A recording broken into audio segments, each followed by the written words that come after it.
বিয়া হৈছিলে ন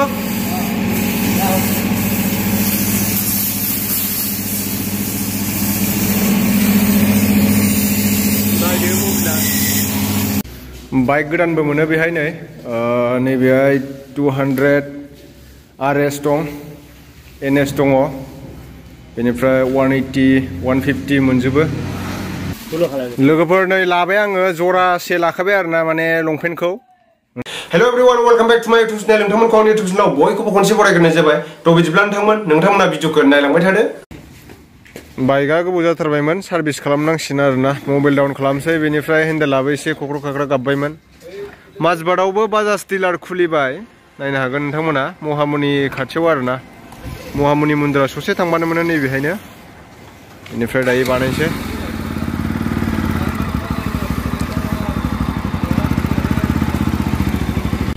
माने माजबादावबो बाजाज डिलार खुलिबाय आरोना लोगोफोर ओमफ्राय आंना बाइकआ बिदिनो गोबाव जाबायमोन नालाय सालायनाया माने मबाइल डाउन खालामाखैमोन मबाइल डाउन खालामसै बेनिफ्राय सार्भिसिं खालामनानै लानोसै आरोना होमबासो सालायनो मोजां नाङो नालाय थावाबोथ' रिजार्भआवसो सालायगासिनोमोन थावबो सफैनाय जायाखै दायो थाव सोनानै लांखानोसै दायो आं माने सिङाव बानायग्रा जायगायाव मोनफैबाय नायनो हागोन नोंथांमोना नै बाइकखौ मादि थिखांखो गोजौआव बेनिफ्राय बेहाय बाइकबो गोदान मोनो आरोना बाइक गोदानबो मोनो बेहाय नै बेहाय 200 RS दं NS दङ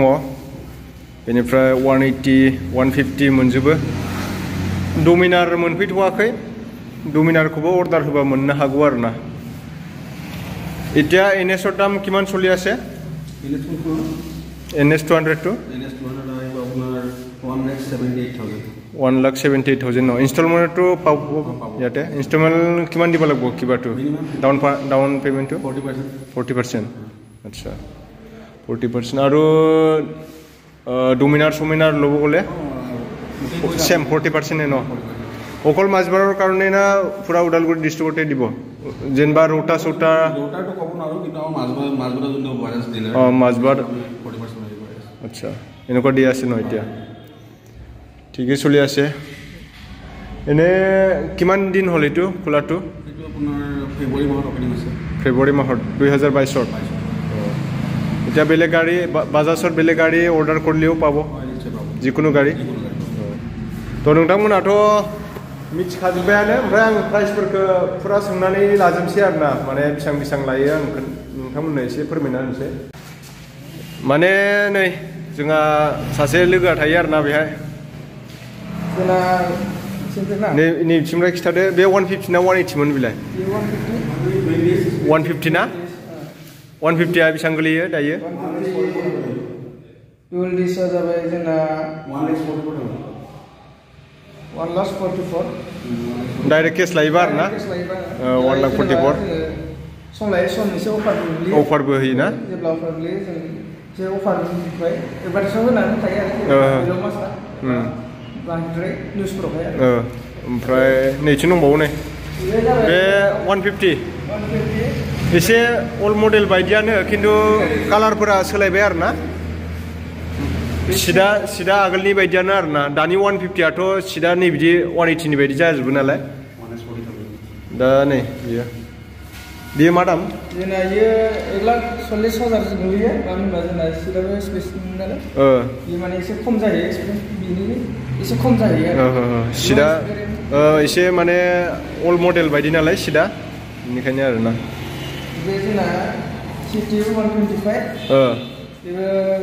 बटफोराना माइलेजआ बहुत मोजां होयो माइलेजआ ओरैनो 70 सो होगोन नामा इयो ना 60 प्लास 68 नि आच्छा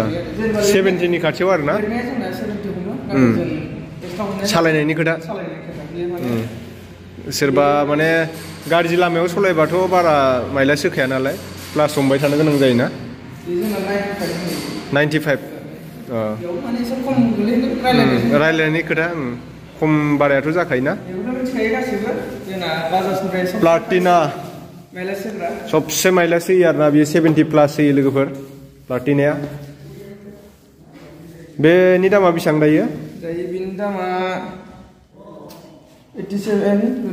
87 ना बेनिफ्राय सेंग्राफोरनि फेभरेट बाइक बैथिंनिफ्राय खिथादो दे RS निफ्राय RS आ दायो बेसेबां गोलैयो RS जोंना 2,09,000 डाइरेक्ट केस लायोबा आरोना बेनिफ्राय नोङो बेखौ इनस्टलमेन्टआव लायोबाथ' 80,000 फोर होबानो मोनगोन 40% 60,000 निफ्राय स्टार्ट अच्छा माने बेसेबां दाम बुरजा होयो बेसेबां नांगौना एसे खम जायो औ 3 बोसोरनि ना 3 बोसोर मोनो तो लोगोफोर खोनाबायना माने 60,000 होबानो नैबेखौ मोनगोन आरोना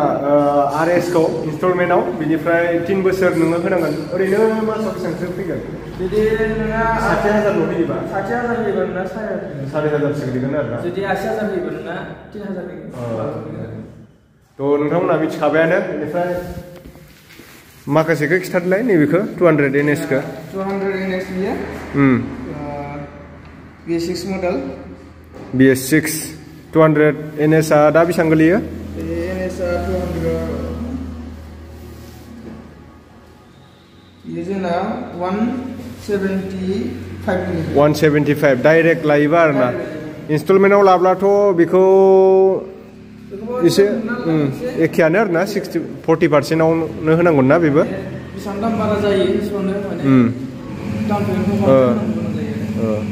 ओमफ्राय नैबेयो 180 ना 150 125 बो दंना पालसारा आं नायसनाखैमोन माने 125 बो दं नै 150 बायदियानो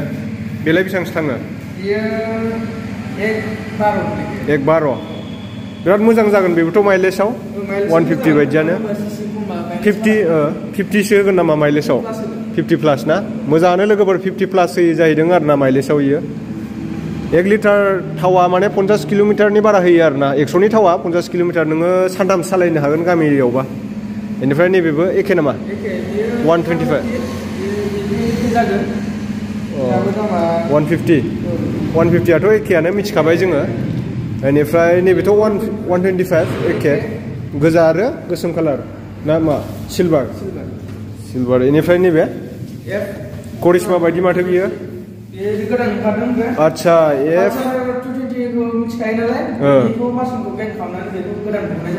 आच्छा F250 नायनो हागोन लोगोफोर बेसेबां मिनिट नामा 179 डाइरेक्ट लायोबा आरोना माइलेजआथ' मोजां होगोनदां बियो RS निफ्राय साबसिन होगोन खोमा 250 बाबो 40 प्लास ना थ' दायोथ' नोंथांमोना प्राइसखौ मिथिखाबायानो ने बरिया साफा खालामो नै लोगोफोर मोजां मोबाइल तो पूरा बेया হৈছিলে ন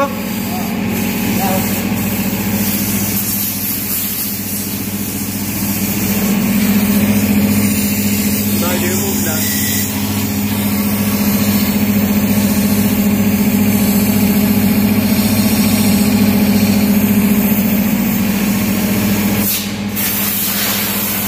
लोगोफोर आं दा माने लंपेन्ट लानो नागिरदों आरोना ओमफ्राय नोंथांमोना नायनो हागोन नै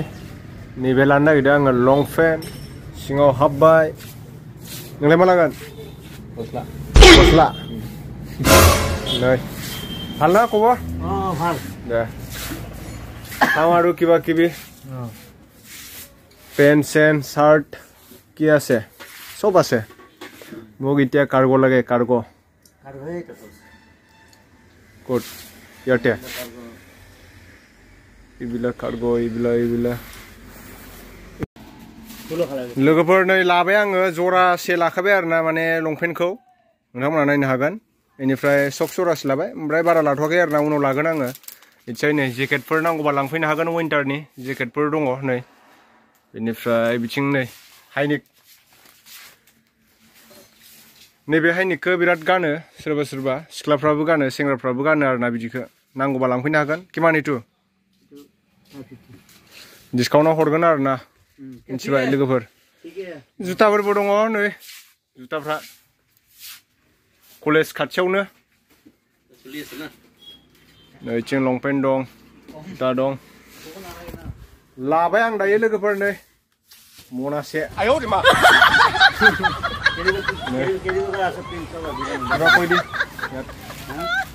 কৈ দি